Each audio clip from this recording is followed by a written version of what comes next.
प्रश्न 18, क्या मृत्यु मनुष्य के लिए सदैव समस्या बनी रहेगी? क्या मनुष्य अमर हो सकता है? मनुष्य जीवित बने रहना चाहता है, क्योंकि जीवन में वो अपनी इच्छा अनुसार सारे प्रकार के सुख प्राप्त करना चाहता है।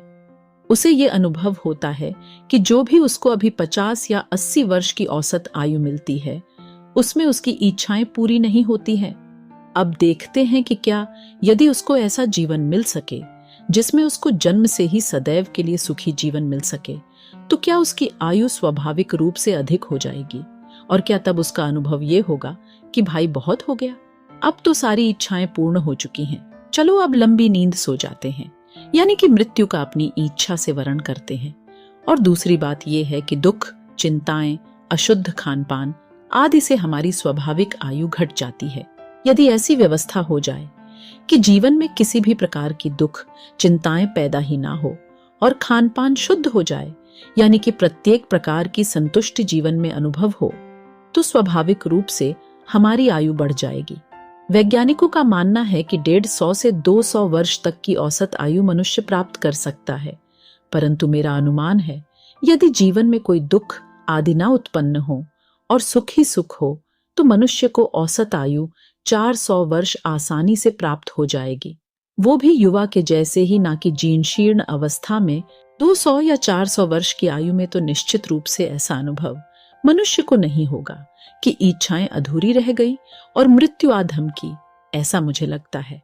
तीसरी बात विज्ञान पर आधारित है, वो है कि आज नहीं तो कल विज्ञान ऐसी अवस्था में पहुंच सकता है जो कि मृत्यु के सारे कारणों को जानकर इस प्रकार की सुविधा दे दे कि भाई जिसको जब तक जीवित रहना है वो जीवित बने रह सकता है, वो भी एकदम युवा रूप में, और जब इस जीवन से उपराम हो जाए तो इच्छा मृत्यु ले सकता है। मेरा अनुमान है कि इस नई व्यवस्था के आ जाने पर बहुत शीघ्रता से वैज्ञानिक इस ज्ञान को उपलब्ध हो सकते हैं, क्योंकि इस नई व्यवस्था में वैज्ञानिक भी सही दिशा में ही खोज करेंगे, ना कि अस्त्रों शस्त्रों की खोज करेंगे। और नई व्यवस्था में तो वैज्ञानिकों की संख्या भी आज की तुलना में बहुत अधिक हो जाएगी, संसाधन भी उन्हें आज की तुलना में बहुत अधिक उपलब्ध हो जाएंगे।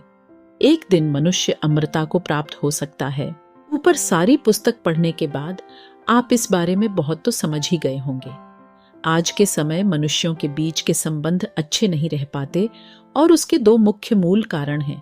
पहला, परिवार में सभी आर्थिक रूप से आत्मनिर्भर नहीं है, और दूसरा, संबंधों की उचित शिक्षा नहीं है। अब इनको एक एक करके समझते हैं। हम यदि अपने परिवार का ही गहराई से अध्ययन करें तो पाएंगे कि उनमें जब भी कोई विवाद हुआ होगा, उसके मूल में हम धन को ही पाएंगे। और ऐसा इसलिए होता है क्योंकि पूरा परिवार धन के लिए एक आदमी पर निर्भर करता है। जिसको जो भी चाहिए होता है वो उस आदमी से ही मांग करेगा अपनी। यदि उस आदमी के पास पर्याप्त धन हुआ तब तो ठीक है, नहीं तो वहां ही मनमुटाव हो जाएगा। इस व्यवस्था में तो सभी सरकार पर निर्भर करेंगे, सभी अपनी मांगे सरकार से ही सीधे मांग लेंगे और लगभग सभी मांगे उनकी पूरी भी हो जाएंगी। ऐसी अवस्था में संबंधों के बीच तो धन आएगा नहीं, अब तो संबंधों की वास्तविकता ही बचेगी। अब हम संबंध केवल प्रेम के लिए ही बनाएंगे, जिससे प्रेम अनुभव होगा, और जब तक होगा तब तक संबंध रहेंगे, नहीं तो संबंध विच्छेद हो जाएगा। अब संबंध केवल प्रेम के लिए ही बनेंगे, धन के लिए नहीं।